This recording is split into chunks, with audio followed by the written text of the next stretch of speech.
अब कबीर साहब कहते हैं, कबीर मैं तो जब डरूं ये मेरे ही संग हो, भाई मौत बुढ़ापा आपदा ये सब काहू को हो। ये इस तरह के जो ज्ञान के वचन हैं ये उस रोगी को, संकट वाले को बड़ा सहारा देंगे जो मृत्यु सैया पर है और ये सोच रहा है मेरा क्या होगा। देखो यहाँ कोई ना रहा और ना रहेगा, किसी की 2 दिन पाछे टिकट कट जाएगी, किसी की 10 दिन पहले कट जाएगी, यहाँ नहीं रहना किसी ने। लेकिन दुर्भाग्य उन प्राणियों का होगा जो सतलोक आश्रम बरवाड़ा जिला हिसार में ना आए होंगे, वो कति खाली जाएंगे, कति खाली टोटली नष्ट करके जाएंगे जीवन को। और जो यहाँ आ गया, नाम भी ले लिया, प्रथम नाम लेकर भी उसका जीवन अंत हो गया, वो भगवान का हो गया, वो परमात्मा के जुड़ गई आत्मा, उसमें बीज पड़ गया भक्ति का। और अब ये हजारों वर्षों तक ये ज्ञान और ये समाधान चलेगा। अब वो जो बीमार रोगी है सब जगह थक लिए जब यहाँ ले आए और उसकी होगी मृत्यु नाम लेकर के, आप तो चाहे कुछ भी सोचो लेकिन भगवान ने अपना बच्चा ले लिया अपनी शरण में। मृत्यु बेशक होगी, वो अगले 10 महीने मालेगा, 10वें महीने यहाँ भगवान के दरबार में नया शरीर होगा, नए शरीर भक्ति करेगा। परमात्मा ने तो अपनी आत्मा देखनी, हम अपना स्वार्थ देखते हैं। और 10 दिन 1 2 4 महीने और भुगता तो हम ही कह देते भगवान इसने ठा ले, हे भगवान ठा ले, हम भी तंग हो जाते, पैसा भी समाप्त हो जाता। तो कहने का भाव ये है कि आप इस ज्ञान को सुनो, समझो, अपनी सोच धारणा कति खत्म कर दो। जो ज्ञान दास बताता है ये गॉड का, परमात्मा का दिया हुआ विधान है और ये अटल है, ये सत्य है, इसमें ऐसा ही होगा। और जो सच्चे दिल से आते हैं उनका रोग भी ठीक होगा और मोक्ष भी, भक्ति मिलेगी। इसी जीवन में मोक्ष भी हो जाएगा जो दृढ़ रहे तो।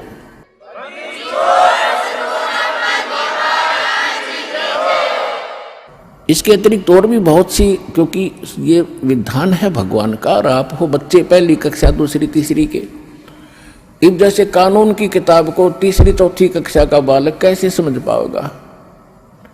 लेकिन बार बार दास समझाएगा तो आपके हृदय में ये अवश्य जचेगा, विश्वास होगा, क्योंकि ये गॉड गिवन स्पिरिचुअल नॉलेज है, परमात्मा का दिया हुआ अध्यात्म ज्ञान है। तो जब आप यहाँ आ गए और सच्चे दिल से भक्ति करने लग गए, जितने भी सांस इस सिमरन में आपके गए और वो आपके गुड अकाउंट में है, और बाकी का जो समय आपने चाहे राष्ट्रपति बनकर व्यतीत कर दिया वो व्यर्थ बताया है। तो यहाँ आने वाले जितने भी भक्त हैं, चाहे रोगी हैं, तो किसी प्रकार का उनको संकट है, तो उनके लिए वो दुख वरदान बन गया। वो भगवान से मिलेंगे, उनका जीवन सफल होगा, उनके सब दुख दूर होंगे और भगवान के विमान में बैठकर सतलोक जाएंगे। ये लिखवा लो मेरे पे।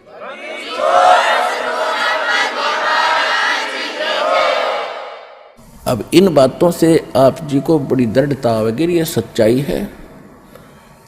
कबीर साहब कहते हैं, कबीर मैं तो तब तो डरूं जब मेरे अकेले के साथ कोई न्यारी कहानी बनती हो और मीच बुढ़ापा आपदा ये सब का हुक हो, सबकी मृत्यु होगी, सब पर संकट आएंगे और एक दिन सब ने यहाँ से ये वृद्धावस्था भी सब में आएगी।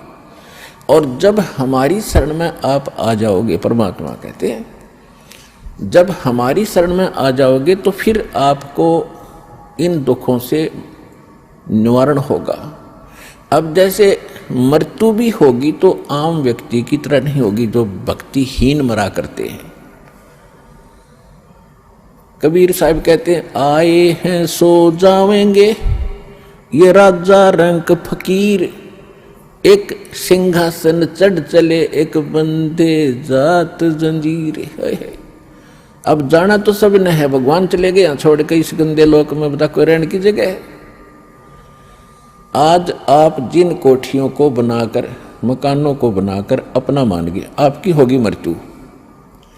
आप 50 वर्ष के बाद, 30 वर्ष के बाद, दोबारा 20 वर्ष के बाद वापस आओगे तो वह पता नहीं कितने टुकड़ों में बट चुकी होगी।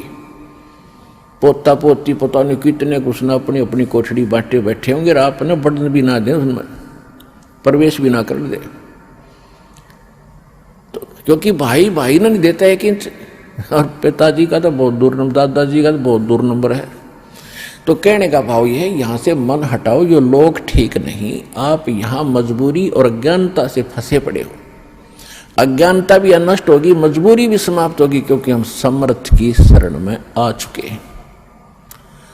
अब आपके ऊपर काल का कोई विधान काम नहीं करेगा, दयाल का करेगा, यदि आप भगवान की मर्यादा में रहोगे। जब लग हंसा हमरी आना, काल लगे ना तेरा बाना। भगवान ने कह दिया था इस काल को कि जब तक मेरी आत्मा मेरी मर्यादा में रहेगा तो तेरा अटैक नहीं होगा उस पर। हम गलती स्वयं ही करते हैं।